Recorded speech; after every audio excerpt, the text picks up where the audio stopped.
வணக்கம். நம்ம சேனலுக்கு தொடர்ந்து ஆதரவளித்து கூட இருக்கும் நல்ல உள்ளங்களுக்கு நன்றி. தொடர்ச்சியாக ஆதரவு கொடுங்க.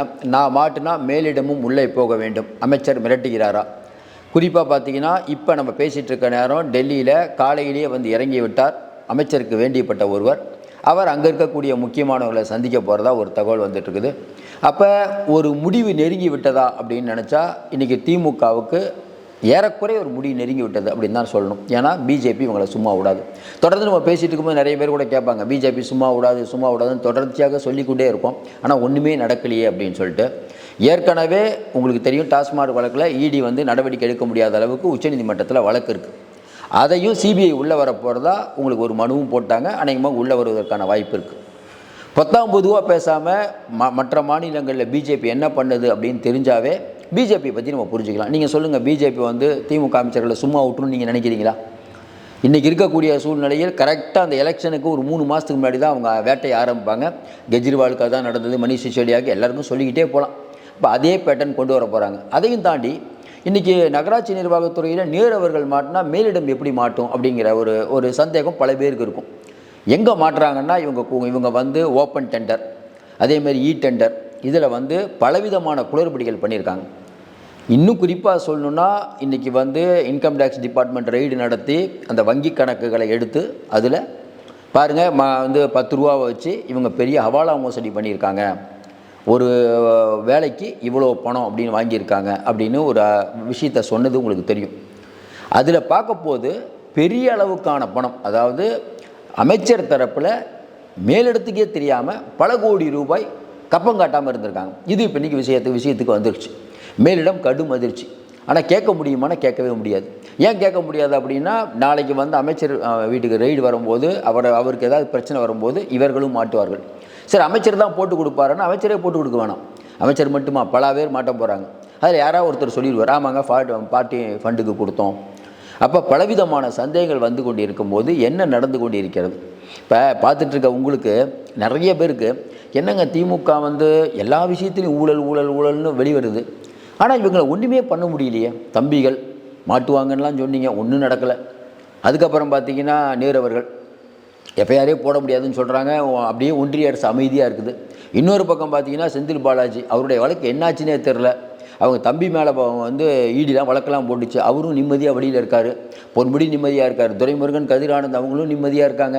ஜெகத்ரட்சகன் வீட்டுக்கு ரெய்டு போனதோடு சரி. அதுக்கப்புறம் என்ன நடந்ததுன்னே தெரியல. அப்புறம் ஏவாவேல் வீட்டுக்கு வரல, இன்னும் வந்து மூர்த்தி அவர்கள் வீட்டுக்கு வரல, சேகர்பாபு வீட்டுக்கு வரல. இப்படி பலவிதமான விஷயங்கள் இருக்கும்போது பிஜேபியுடைய அனுதாபியாக இருப்பார். ஆனால் அவருக்கே ஒரு கோவம் என்னென்னா, ஏன் பிஜேபி நடவடிக்கை எடுக்கல அப்படின்னு சொல்லிட்டு. இப்போ நமக்கே ஒன்றும் புரியல, பிஜேபி ஏன் நடவடிக்கை எடுக்கல. ஆனால் ஒரு விஷயம் மட்டும் உண்மை. என்ன உண்மை? கண்டிப்பாக நடவடிக்கை எடுப்பாங்க. இப்போ 1+1 2 அப்படிங்கிற மாதிரி பிஜேபியுடைய இயல்பு அப்படிங்கிறது மாறாது, மனமும் குணமும் மாறாது. எழுதி வச்சுக்கோங்க. அப்போ ஏற்கனவே சொல்கிற மாதிரி இன்னும் கொஞ்ச நாள் வேணாம். அதாவது கண்ணிமிக்கும் நேரத்தில் எல்லாம் நடக்குங்க மாதிரி இவங்க டெல்லி போய் இத்தனை பேரை பார்க்குறது அப்படிங்கும்போது ஒரு அசாதாரண சூழ்நிலை தான். இல்லாட்டினா வந்து அருண் அவர்கள் போய் எதுக்கு நம்ம நிர்மலா சீதாராமன் அவர்களை போய் பார்க்க போகிறாங்க? எதுக்கு நிதி கேட்டு போனாரா, எதுக்கு போனாருங்கிறது எல்லாருக்கும் தெரியும். பிஜேபி இருக்கவங்களுக்கு தெரியாமையாக இருக்கும். அப்போ அடுத்து இவர்களுக்கு நடக்கப் போவது என்ன? இப்போ பார்த்துட்ருக்க மக்களுக்கு தெரியும் திமுக அமைச்சர்கள் எந்த அளவுக்கு ஊழல் பண்ணியிருக்காங்கன்ட்டு. எதையும் தாண்டி ஏற்கனவே வேலுமணி, தங்கமணி, விஜயபாஸ்கர் ஏகப்பட்ட பேர் மேலே வந்து ஊழல் குற்றச்சாட்டு இவங்க தான் சொன்னாங்க. ஆனால் என்ன சிக்கல்னா, இவங்க வந்த பிறகு நடவடிக்கை எடுக்கிறேன்னாங்க, இது வரைக்கும் நடவடிக்கை எடுக்கலை. அதாவது வேலுமணியும் அங்கே இருக்கக்கூடிய ஐஏஎஸ் அதிகாரிகளை வழக்கு போடுங்கன்னு நீதிமன்றம் சொல்லுது. இன்றைக்கி அந்த நிலைமையில் தான் இருக்குது. அப்போ ஏன் அவங்க மேலே நடவடிக்கை எடுக்கலை? இன்னும் குறிப்பாக சொல்லணும்னா, இவங்க எப்படி மாட்ட போகிறாங்க? இந்த இ டெண்டர், பாக்ஸ் டெண்டர், இதில் என்ன நடந்தது? எல்லா விஷயங்களையும் இன்றைக்கி ஈடிக்கு வந்த பிறகு இந்த 10 ரூபா வாட்ஸ்அப்பில் வந்தது, வாட்ஸ்அப்பில் நடைபெற்ற உரையாடல் எல்லாம் இன்றைக்கி மாட்டிக்கிச்சு. இந்த வழக்கில் தலைமை எப்படி உள்ளே போகுது? இப்போ நம்ம வந்து திமுக அமைச்சர்கள் வீட்டுக்கு ரெய்டுக்கு போகிறாங்க. ரெய்டுக்கு போய் இப்போ சில விஷயங்கள்லாம் கைப்பற்றுறாங்க. இதுக்கு முன்னாடி செந்தில் பாலாஜி வழக்கில் பார்த்தீங்கன்னா கைப்பற்றினாங்க. ஆனால் அதில் வந்து தலைமை மேலே எந்த பிரச்சனையும் வரல. அது வந்து லாவகமாக அது வந்து செந்தில் பாலாஜி கொஞ்சம் விவரமாகவே பண்ணியிருக்காரு. எப்பயுமே விஞ்ஞானபூர்வமாக சில ஊழல்லாம் பண்ணுவாங்க. அந்த மாதிரி செந்தில் பாலாஜி சில விஞ்ஞானபூர்வமான சில விஷயம் பண்ணியிருக்காரு. ஒன்று. இன்னொன்று மிக முக்கியமான விஷயம், நம்ம முத்துசாமி அவர்கள், செந்தில் பாலாஜி அவர்கள் உள்ளே இருக்கும்போது முத்துசாமி அவர்கள் தான் இந்த டிபார்ட்மெண்ட்டை கவனித்தது. அப்போ கூட பார்த்தீங்கன்னா மேலிடம் சார்பாக ஸ்ரீராம்னு ஒருத்தரை போட்டு வச்சுருந்தாங்க. அவர் தான் இந்த கொடுக்கல் வாங்கலாம் பார்த்துக்கிட்டார். மேலிடம் எந்த விஷயத்திலையும் தலையிடுறதில்லை. அவர் ஸ்ரீராம் இறந்ததுக்கு பிறகு தான் பார்த்தீங்கன்னா நேராக வந்து தம்பிகள் உள்ளே வராங்க, மாட்டினாங்க. ஆனால் நகராட்சி நிர்வாகத்தில் அப்படியே இல்லை. ஏன்னா பார்ட்டி ஃபண்ட் அப்படின்னு பெரிய அளவுக்கான தொகை போயிருக்குது. 7.3% அளவு கொடுத்துருக்காங்க. இது மட்டும் இல்லாமல் அதிகாரிகள் பணம் வாங்கியிருக்காங்க. இது மட்டும் இல்லாமல் குடும்ப உறுப்பினர்களுக்கு பணம் அனுப்பியிருக்கார். இதுதான் இன்றைக்கி இருக்கக்கூடிய பிரச்சனை. அப்போ இன்றைக்கி அருண்நேர் அவர்கள் நிர்மலா சீதாராமன்ட்ட போனது ஸ்டாலின் ஏன் கண்டிக்கல அப்படின்னா, ஸ்டாலின் கேட்பார்ல என்னங்க எதுக்குங்க போய் பார்த்தீங்கன்னு கேட்க முடியாது. ஏன்னா அவருக்கும் சேர்ந்து பிரச்சனை. நாளைக்கு இவரை கை வச்சா பிரச்சனை வரும். இல்லாட்டினா ஈஸியாக கை கழுவக்கூடியவர்கள் தான் இன்றைக்கி இருக்கக்கூடிய திமுக குடும்பம். இன்றைக்கி எழுதப்படாத ஒப்பந்தம் என்னென்னா, மற்றவங்களெல்லாம் என்ன வேணால் பண்ணிக்கோங்க, எங்களை விட்டுருங்க. சரி, எங்களை விட்டுருங்க அப்படின்னா என்ன சொல்ல வராங்கன்னா, நீங்கள் யாரும் ஒன்றும் பொன்முடி மேலே வீட்டுக்கு ரைடு பண்ணிங்க, நாங்கள் ஒன்றும் அறிக்கையே விடலை. ஸ்டாலின் அறிக்கை விட்டாரா? விடலை. துரைமுருகன் வீட்டுக்கு ரைடு வந்தாங்க, ஸ்டாலின் அறிக்கை விடலை. யார் வீட்டுக்கு ரைடு வந்தாலும் ஸ்டாலின் அறிக்கை உள்ளது வரைக்கும். நேருவர்கள் வீட்டுக்கு ரைடு வந்தாங்க, அவங்க தம்பிக்கு நெஞ்சுவலி அப்பல்லோ ஹாஸ்பிட்டல் வரைக்கும் அட்மிட் ஆனாங்க. ஆனால் ஸ்டாலின் அறிக்கையை விடலை. தன் சொந்த கட்சியில் இருக்கக்கூடிய அமைச்சர்கள் வீட்டுக்கு ரைடு வரும்போது ஸ்டாலின் அறிக்கையை விடலை. அப்போ தம்பிகளுக்கு ஒரு பிரச்சனைனா தான் டெல்லிக்கு போவார். அப்போ எங்கே இருக்கு இப்போ? சரி, இப்போ பொறுப்பு டிஜிபி அவர்கள் எஃப்ஐஆர் போடணும், எஃப்ஐஆர் போடலை. எஃப்ஐஆர் போடலைன்னா கோர்ட்டு மூலியமாக போய் எஃப்ஐஆர் போட வைப்பாங்க அப்படிங்கிறது கண்டிப்பாக ஸ்டாலின் அவர்களுக்கு தெரியும். நாளைக்கு டிஜிபிக்கே பிரச்சனை, தலைமைச் செயலாளருக்கு பிரச்சனை, எல்லாரையும் நீதிமன்றம் கூப்பிடுது. இப்போ அப்போ இவ்வளோ ரிஸ்க் யாருக்காக எடுக்கிறார்? இப்போ ஸ்டாலின் அவர்கள் யாருக்காக? ஒன்று அவருக்கு பிரச்சனை அடுக்கலாம், இல்லை அவங்க பையனுக்கு பிரச்சனை அடுக்கலாம், இல்லை மருமகனுக்கு பிரச்சனை அடுக்கலாம். அப்படி தானே எடுப்பாங்க எப்பயுமே. ஆனால் இன்றைக்கி ஒரு அமைச்சர் நேரு அவர்களுக்காக ஸ்டாலின் அவர்கள் இவ்வளோ மெனக்கிடுறாரு. அதுக்கு காரணம் என்ன? அதுக்கு காரணம் மற்றவர்கள் மாதிரி இங்கே இல்லை. வெளிப்படையாக பல விஷயங்கள் இன்றைக்கி ஈடிக்கும் வருமான வரித்துறைக்கும் சென்று விட்டது. அவர் மாட்டினா இவங்க மாட்டுவாங்க. அவர் சொல்லவே தேவையில்லை, சொல்லாமலே மாட்டுவாங்க. ஆனால் வெளியே வரக்கூடிய விஷயம் என்னென்னா, கடைசி நேரத்தில் என்ன பண்ணுவார்? இப்போ 70+ நேரு அவர்கள்ட்ட போய் உள்ளே இருக்க முடியுமா? என்ன பண்ணுவார்? உண்மையை இப்போ கேட்பாங்களா? கேட்க மாட்டாங்க. என்னங்க இந்த அக்கௌண்ட்டில் பணம் போயிருக்குது, அது யாருக்கு அனுப்புனீங்கன்னு கேட்டால் என்ன பண்ண முடியும்? பார்ட்டி ஃபண்டுன்னு சொல்லணுமா? சொல்லக்கூடாதான். அப்போ சொல்ல வேண்டிய அவசியம் வரும். அப்படி சொல்லி மேலே போனாங்கன்னா ஒட்டுமொத்தமாக இவங்க மாட்டுவாங்க. இன்னும் குறிப்பாக பார்த்தீங்கன்னா, இந்த பாக்ஸ் டெண்டர் அப்படிங்கிற ஒன்றில் இவர்கள் அடித்த ஒரு தில்லாலங்கடி வேலை. பாக்ஸ் டெண்டர்னால் என்ன? இப்போ இ டெண்டர் அப்படின்னா நீங்கள் நெட்டில் போய் உங்களுடைய அப்ளிகேஷனை பண்ணணும். அப்போ எல்லாமே டிஜிட்டல் ஆவணங்களாக இருக்குது. பாக்ஸ் டெண்டர் அப்படி இல்லை. நீங்கள் நேராக போய் சீட்டில் அப்ளிகேஷன் ஃபில்லப் பண்ணி தரணும். அதில் இருக்கக்கூடிய ஒரே ஒரு ஆதாரத்தை கூட அங்கே இருக்கக்கூடிய அதிகாரி நினச்சா கிழிச்சிட முடியும். இப்போ நீங்கள் 10 ஆதாரத்தை வைக்கிறீங்க, ஒரு ஆதாரத்தை கிழிச்சிட்டு இது எலிஜிபிள் இல்லைன்னு அவங்க தூக்கிட்டுருவாங்க. இது பாக்ஸ் டெண்டர். இந்த பாக்ஸ் டெண்டர் போடக்கூடாதுன்னு பல பேர் சொன்னாலும் இன்றைக்கி நடைமுறையில் இருக்குது பாக்ஸ் டெண்டர். அதே போல் பார்த்திங்கன்னா, இவங்களே ஒரு 3 பேரை டெண்டருக்கு இவங்களே அந்த 3 பேரை தவிர மற்ற யாரும் போட முடியாது. 3 பேரை இவங்களே உருவாக்கி அதில் ஒருத்தருக்கு இவங்களே சிண்டிகேட் அமைச்சு உனக்கு தான்ப்பா கிடைக்கும், சும்மா ஒரு 3 பேர் போடுங்க அப்படின்னு சொல்லி இதில் ஒரு பெரிய ஒரு பிரச்சனையை எழுப்பியிருக்காங்க. அதையும் தாண்டி இன்றைக்கி கொஞ்ச நாளைக்கு முன்னாடி மழை நடந்தது தெரியும். மழையில் குண்டும் குழியுமான சாலைகள். அப்போ 4 வருடங்களாக நேரு அவர்கள் டிபார்ட்மெண்ட்டில் எந்த அளவுக்கு இந்த சாலைகள் போடப்பட்டது, நகராட்சி நிர்வாகத்துறையில் எந்த அளவுக்கு அட்டூழியங்கள் நடந்தது. ஏற்கனவே வேலுமணி இருக்கும்போது ப்ளீச்சிங் பவுட்ரு வாங்குறதுக்கு 300 ரூபா செலவு பண்ணாருங்க. 30 ரூபாய்க்கு வாங்க வேண்டியது 300 ரூபாய்க்கு செலவு பண்ணார். இந்த பல்பு வாங்கினதுனா 10 ரூபா பல்பு, அந்த பல்புக்கு 1000 ரூபா பில் போட்டாங்க. இப்போல்லாம் பலவிதமான செய்திகள் வந்ததில்லை. ஆனால் அதையெல்லாம் விட இன்றைக்கி விஞ்ஞான ரீதியில் பண்ணுறாங்க. அதாவது டெண்டர் கொடுக்கறதுல ஒரு பெரிய முறைகேடு. டெண்டர் கொடுத்தது மட்டும் இல்லாமல் அந்த சாலை போட்டதுக்கப்புறம் அந்த சாலையை மறுபடியும் 6 மாதத்துக்கு அப்புறம் டெண்டர். இதுக்கு ஒரு உதாரணம், கொஞ்ச நாளைக்கு முன்னாடி சென்னையில் ஒரு 5 பேருந்து நிழற்குடைகள் அமைக்கிறதுக்கு டெண்டர் விடுறாங்க. இதை பார்த்துட்டு இந்தியன் எக்ஸ்பிரஸ் ரிப்போர்ட்டர் போய் அந்த 5 இடத்துல எப்படி நிலைமை இருக்குதுன்னு பார்த்தா, 5 இடத்துல ஏற்கனவே பஸ் ஸ்டாண்ட் இருக்குது. இருக்கிற பஸ் ஸ்டாண்டுக்கு எதுக்குங்க நீங்கள் டெண்டர் விட்றீங்கன்னு அந்த கவுன்சிலருக்கு ஃபோன் பண்ணி கேட்டால், அந்த மாதிரி டெண்டர் விட்டதே எனக்கு தெரியாது. அப்போ என்னென்னா, இந்த டெண்டரை யார் விடுறது? பொதுமக்கள் ஏதாவது கோரிக்கை வச்சாங்களா? நல்லா இருக்கிறதுல எப்படி பொதுமக்கள் கோரிக்கை வைப்பாங்க? அதாவது பல ஊர்கள், உங்கள் ஊரில் கூட பார்த்தீங்கன்னா நிழற்குடைகள் இல்லாமல் எவ்வளோ அவஸ்திப்படுவாங்க. அந்த இடத்துக்கெல்லாம் நிழற்குடைகள் அமைக்கிறது இல்லை. இருக்கிற நிழற்குடைகளை எதுக்கு அமைக்கிறது? அதாவது இதுக்கு முந்தின ஆட்சியில் அப்படின்னா ஒரு நிழற்குடையை கட்டுறேன்னு சொல்லிட்டு அதில் அடிப்பாங்க. இப்போ அப்படி இல்லை.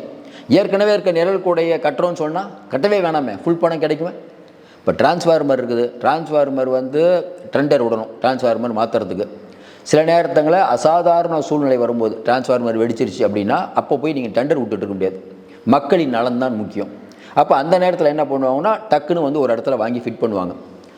இப்போ ஷாக் அடிக்கிற துறையில் என்ன நடந்ததுன்னா, இதுக்கு முன்னாடி இருந்த அமைச்சர் கொஞ்சம் விஞ்ஞான ரீதியாக யோசிச்சு டிரான்ஸ்ஃபார்மர் பழுதுன்னு இவங்களே ஒரு காரணம் காட்டிடுவாங்க. காட்டி அந்த இடத்த வந்து ரிமூவ் பண்ணுறதில்ல. ஏற்கனவே நல்லா தான் இருக்குது அந்த டிரான்ஸ்ஃபார்மர். பழுதே ஆகாத டிரான்ஸ்ஃபார்மரை பழுதாச்சுன்னு சொல்லி மாற்றவே மாற்ற மாட்டாங்க. அதுக்கு ஒரு பெரிய கமிஷன். இப்படி பலவிதமான தகவல்கள் வந்துட்டு இருக்குது. ஏற்கனவே மின்துறையை சார்ந்த அதிகாரிகள், அங்கே இருக்கக்கூடிய தொழிற்சங்கம் இதுக்கு வந்து ஒரு பெரிய அறிக்கையை விட்டுருக்காங்க. அப்போ யாருமே யோசிக்காத அளவில் இன்றைக்கி சொல்லுவாங்கள்ல, இப்போ நிலக்கரியில் ஊழல்னால் நிலக்கரியில் போய் நீங்கள் ஊழல் எப்படி கண்டுபிடிப்பீங்க? இப்போ 2G ஊழல் அலைக்கற்றையில் போய் என்ன சொல்லுவீங்க? மக்களுக்கு காய்கறி விலையில் ஏறி போச்சுன்னா மக்களுக்கு தெரியும். 2G அலைக்கற்றை உரை நிலக்கரி ஊழல் அப்படின்னா கண்ணுக்கே தெரியாத அளவுக்கு பெரிய அளவுக்கான பணத்தை அடிக்கிறது. இப்போது எல்லாம் முடிந்து விட்டது. மாட்டி விட்டார்கள். அடுத்து என்ன பண்ணுவது? இப்போ பிஜேபி எவ்வளோ நாளாக வந்து இவங்களை வந்து சார் மேலே இருக்கக்கூடிய பிஜேபி, நீங்கள் பாசிச பாஜகங்கிறீங்க, பிஜேபி எதிரி நீங்கள் தான் சொல்கிறீங்க. மேலே இருக்கக்கூடிய பிஜேபி இருக்கும்போது உங்களை பிடிப்பாங்கன்னு உங்களுக்கு தெரியுமா தெரியாதா? எந்த நம்பிக்கையில் நீங்கள் ஆட்டம் போட்டீங்க? கெஜ்ரிவால் அரெஸ்ட் ஆனார், அப்போ கூட உங்களுக்கு பயம் இல்லை. ஹேமந்த் சோரன் அரெஸ்ட் ஆனார், அப்போயும் பயம் இல்லை. சஞ்சய் சிங் அரெஸ்ட் ஆனார், அப்பயும் பயம் இல்லை. அப்போ உங்களுக்கு என்ன தைரியம்? எப்படி இருந்தாலும் நம்ம வெள்ளைக்கூடையை காட்டிடலாம். அவங்கெல்லாம் எதிர்த்துக்கிட்டு உள்ளே போனாங்க. நம்ம ஏன் எதுக்கு போகிறோம்? மேலே மோடி அவர்களை போய் நிதி ஆயோக் கூட்டத்தில் பார்த்துட்டு அதுக்கப்புறம் ஒன்றுமே இல்லை. நீங்கள் பாருங்களேன், நிதி ஆயோக் கூட்டத்தில் போய் மோடி அவர்களை எப்போ பார்த்துட்டு வந்தாலும் அதுக்கப்புறம் பெரிய நடவடிக்கையே இல்லை. தம்பிகள் இப்போ மாட்டோங்க அப்போ மாட்டோன்னு மாட்டல. இப்போ என்னென்னா ஒரு எண்டுக்கு வந்துருச்சு. அதற்கான உதாரணம் தான் இன்றைக்கி வந்து காலையில் அங்கே போகக்கூடிய விஷயம். ஏற்கனவே அருண் நேரு அவர்கள் பார்த்துட்டு போனதுக்கப்புறம் ஒரு அப்டேட் வருதுன்னா இது பிரச்சனை முத்திடுச்சு. சரி, இப்போ மேலிட மாட்டுமான பிஜேபி என்னங்க நினைக்கும்? வரக்கூடிய தேர்தலில் ஜெயிக்கணும் என்ன பண்ணும்? இங்கே இருக்கக்கூடிய அமைச்சர்களை உள்ளே வைக்கணும். உள்ளே வச்சுட்டு தேர்தல் நெருக்கத்தில், தேர்தலுக்கு ஒரு மாதத்துக்கு முன்னாடி தலைமைக்கு போச்சுன்னா, இப்போ வாரிசு வீட்டுக்கோ மருமகன் வீட்டுக்கோ போச்சுன்னா ஸ்டாலின் அவர்கள் தேர்தல் பணியை மேற்கொள்வாரா, இல்லை வாரிசுடைய மருமகனுடைய பிரச்சனையை சமாளிப்பாரா? நல்லா யோசனைப்பாரு. அப்போ என்ன நடக்கும்? திமுகவில் பாருங்கள், தலைமைக்கு வந்துட்டாங்க, எல்லாரும் போரிடுங்கள் அப்படின்னு போராட்டம் நடத்துவாங்க. இவங்க போராட்டம் நடத்திட்டு இருக்கணும், பிஜேபி ஸ்கோர் பண்ணிக்குவாங்க. இதானே பிஜேபியோட எண்ணம். இப்போ விஜய் அவர்கள் ஏன் தைரியமாக இருக்கார்? அவருக்கு தெரியுது எப்படியும் பிஜேபி வந்து இவங்களை ஒரு வழி பண்ண போகிறாங்க. இவ்வளோ நாள் 2 பேரும் ஒரு மறைமுக கூட்டணியில் இருந்தார்கள், காப்பாற்றி கொண்டிருந்தார்கள். பிஜேபி ஒரு நம்பகமான கட்சி இல்லை, நட்டாத்தில் விடுற கட்சி தான். ஓபிஎஸ் அவர்களை நம்பினார், ஓபிஎஸ்க்கு கதி நமக்கு தெரியும். அதனால் பிஜேபி அப்படிங்கிற கட்சி இது நாள் வரை காப்பாற்றியது. இப்போ உங்களுக்கு வேணாங்கிறாங்க. 2026 திமுக ஆட்சிக்கு வந்தால் 2029 எம்பி எலெக்ஷனில் உங்களுக்கு சிக்கல். அப்போ ஒரு பக்கம் ஸ்டாலின் அவர்களுக்கு இந்த பிரச்சனை, இன்னொரு பக்கம் பிரச்சனை பார்த்தீங்கன்னா கூட்டணியில் வந்து காங்கிரஸ் அதிக சீட்டு கேட்குது. இன்னொன்று நயினார் நாகேந்திரன் வெளிப்படையாக மிரட்டுறாரு, தமிழ்நாடு ஃபுல்லாக நீங்கள் எங்கெங்கே பணத்தை பதுக்கி வச்சுருக்கீங்கன்னு எங்களுக்கு தெரியும், சீக்கிரம் அதை பறிமுதல் பண்ண போகிறோங்கிறார்.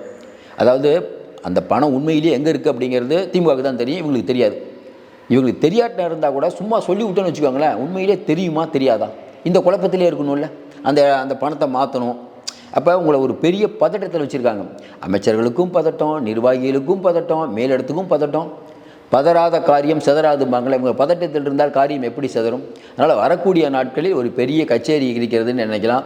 இன்னமும் நான் சொல்கிறேன், எழுதி வச்சுக்கொள்ளுங்கள். நிறைய பேர் நம்ம சொல்கிறது தான், நீங்கள் வராதுன்னு சொல்கிறீங்க. வரும்போது நான் சொன்னது உண்மையாக இல்லைன்னு தெரியும். தேர்தலுக்குள்ளே என்னென்ன அதிரடியான நடவடிக்கைகள் எடுக்க போகுது அப்படிங்கிறது பாருங்கள். எத்தனை பேர் உள்ளே இருப்பாங்க? நான் ஏற்கனவே சொன்னது எடப்பாடி பழனிசாமி சொன்னது தான். எடப்பாடி பழனிசாமி என்ன சொன்னார்? இல்லைங்க, எத்தனை பேர் உள்ளே இருக்க போகிறாங்க, பத்திரமா இருக்க போகிறாங்கன்னு சொன்னார். மோடி அவர்களையும் அமித்ஷா அவர்களையும் அடிக்கடி பார்க்கக்கூடிய எடப்பாடி சொல்கிறது உண்மையாக இருக்குமா? கண்டிப்பாக உண்மையாக தான் இருக்கும். நயினார் நாகேந்திரன் வெளிப்படையாக சொல்கிறார், அண்ணாமலை ஏற்கனவே சொல்லிட்டார். இவ்வளோ பேர் சொல்லும் போது நம்மளும் சொல்கிறோம். ஏன்னா ஒரு அரசியலை பார்க்கும்போது நமக்கு ஈஸியாக தெரியுது பிஜேபி எப்படி ஜெயிக்கணும், ஜெயிக்கிறதுக்காக என்ன வேலை வேணால் பண்ணும். இதில் நிறைய பேர் சொல்கிறதுனால ரைட்டுங்க, பிஜேபி இவ்வளோ வேலை பண்ணி எல்லாத்தையும் கவனத்துக்கு உள்ளே வச்சு கடைசியாக விஜய் ஜெயிச்சிட போகிறாரு அப்படின்னு அவங்க ஆட்கள் சொல்கிறாங்க. உங்கள் ஏரியாவில் களம் எப்படி இருக்குங்கிறது கருத்தை சொல்லுங்கள். தொடர்ந்து ஆதரவு கொடுங்கள். மீண்டும் சந்திப்போம். நன்றி, வணக்கம்.